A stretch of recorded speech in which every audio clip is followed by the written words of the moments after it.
नमस्कार. महाराष्ट्र लाईव्हमध्ये आपलं स्वागत. मी रेश्मा फडतरे. तळेगाव दाभाडे नगर परिषदेचे उपनगराध्यक्ष गणेश मोहनराव काकडे यांच्या माध्यमातून तळेगाव स्टेशन येथील वनश्री नगर येथे छत्रपती शिवाजी महाराज जयंतीनिमित्त शुक्रवार दिनांक 6 मार्च रोजी विविध कार्यक्रमांचे आयोजन करण्यात आले होते.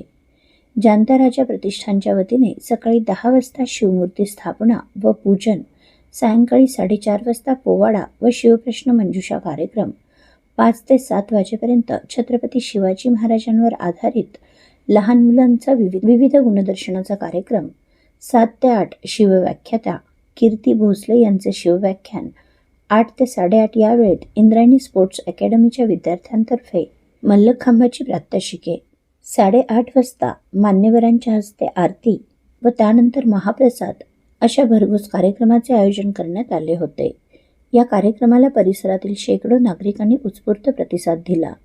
उपनगराध्यक्ष गणेश मोहनराव काकडे, युवा उद्योजक कल्पेश भगत, शेखर मुरे, निलेश पारगे, संदीप जोशी, पत्रकार जगन्नाथ काळे, अतुल पवार, राहुल सोनवणे, वैशाली निगडकर, निलिमा गुंजाळ, मोहिनी काळे, संध्या जाधव, आरती कांबळे यांच्या उपस्थितीत पार पडलेल्या या कार्यक्रमाचे आयोजक जाणता राजा प्रतिष्ठान अध्यक्ष नरेंद्र डुबल, शरद आगळमे, अनिल वेदपाठक, संदीप साखरे, विनोद मोहिते, शरद सावंत व जाणता राजा प्रतिष्ठानचे युवा कार्यकर्ते व महिला वर्गाचे मोलाचे योगदान लाभले.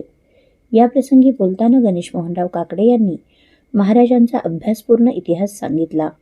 महाराजांच्या जन्मापासून त्यांच्या इतिहासात त्यांनी केलेल्या लढाया, जिंकलेले किल्ले, महाराजांचे सैन्य, महाराजांची दूरदृष्टी, त्यांचे शासन, परस्त्रीबद्दलचा आदर याचे जिवंत चित्र गणेश काकडे यांनी उभे केले. त्यासोबत येथे उपस्थित सर्व माता भगिनींनी जिजाऊ साहेबांचा वारसा चालवावा, आपल्या मुलांवर योग्य संस्कार करावेत, घरात एखाद्या देवदेवतेचा फोटो कमी लावला तरी चालेल, परंतु छत्रपती शिवाजी महाराजांची प्रतिमा नक्की लावा असे प्रतिपादन केले. त्यांच्या या मार्गदर्शनाने उपस्थित शिवप्रेमी भारावून गेले. कार्यक्रमाचे सूत्रसंचालन वैभव गुंजाळ यांनी केले. सर्व आयोजकांनी अत्यंत नेटके असे आयोजन केल्याने कार्यक्रम उत्साहात संपन्न झाला. आयोजकांनी गणेश मोहनराव काकडे यांच्या सहकार्याबद्दल आभार व्यक्त केले. आपल्या परिसरातील घडामोडी जाणून घेण्यासाठी महाराष्ट्र लाईव्ह सबस्क्राईब करा व बेल आयकॉन प्रेस करायला विसरू नका. धन्यवाद.